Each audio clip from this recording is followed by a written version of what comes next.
जो ectopic beat होता है, एक्टॉपिक बीट होने का कारण क्या होता है, और जो नॉर्मल एक्टॉपिक बीट नॉर्मल लोगों में होता है वो किन कारणों की वजह से होता है, उसके बारे में बात करेंगे। तो इसका जो सबसे कॉमन और जो बीमारी जिसको नहीं है किसी भी तरह की, उसको अगर ये होता है तो ज़्यादातर स्ट्रेस और एंजाइटी की वजह से होता है, अल्कोहल लेने की वजह से होता है, स्मोकिंग की वजह से होता है, नींद पूरी तरह से ना लेने की वजह से होता है, अच्छे से नींद ना लगने की वजह से होता है, और बहुत ज़्यादा सोचने की वजह से होता है।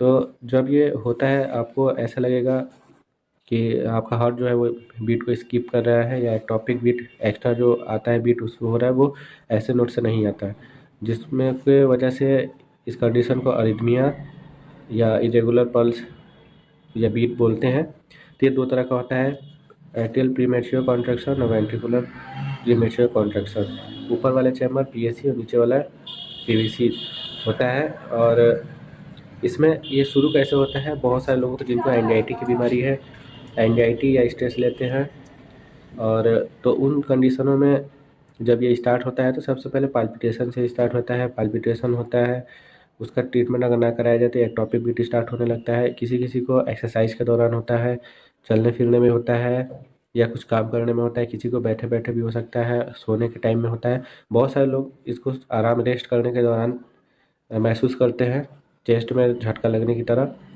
कभी कभी किसी को एक्सरसाइज के दौरान ऐसा महसूस होता है। तो अगर आपका ईसीजी, इको या टीएसएच नॉर्मल है तो आपको घबराने की ज़रूरत नहीं है। इसके लिए होल्डर टेस्ट किया जाता है कि आपको 24 घंटे में कितने बार स्किप बीट या एक्टॉपिक बीट हो रहे हैं। ज़्यादातर केसेस में ये नॉर्मल होता है, बहुत सारे लोगों को होता है, किसी किसी को तो फील भी नहीं होता, किसी किसी को फील होता है।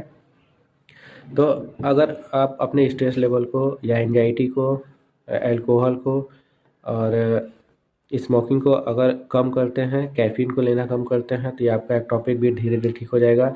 सबसे पहला बात, आपको कुछ खाना खाने या फूड आइटम्स के बाद भी किसी किसी को एक्टॉपिक महसूस होता है तो आपको देखना पड़ेगा कि आपको क्या लेने की वजह से ऐसा हो रहा है। तो हाइपर एसिडिटी में भी ऐसा हो सकता है। तो जब आप अपने एंजाइटी को, स्ट्रेस को कम करेंगे तो आपका एक्टॉपिक धीरे धीरे ठीक हो जाएगा। एंजाइटी को, स्ट्रेस को कम करने के लिए आप मेडिटेशन कर सकते हैं, वॉकिंग कर सकते हैं, आप हल्का एक्सरसाइज कर सकते हैं, और अपने माइंड को फ्रेश रखने के लिए डॉक्टर आपको अगर के पास आप जाएंगे तो उसके लिए आपको कुछ मेडिसिन लिख सकता है एंजाइटी को कम करने के लिए। तो आज के लिए बस इतना ही।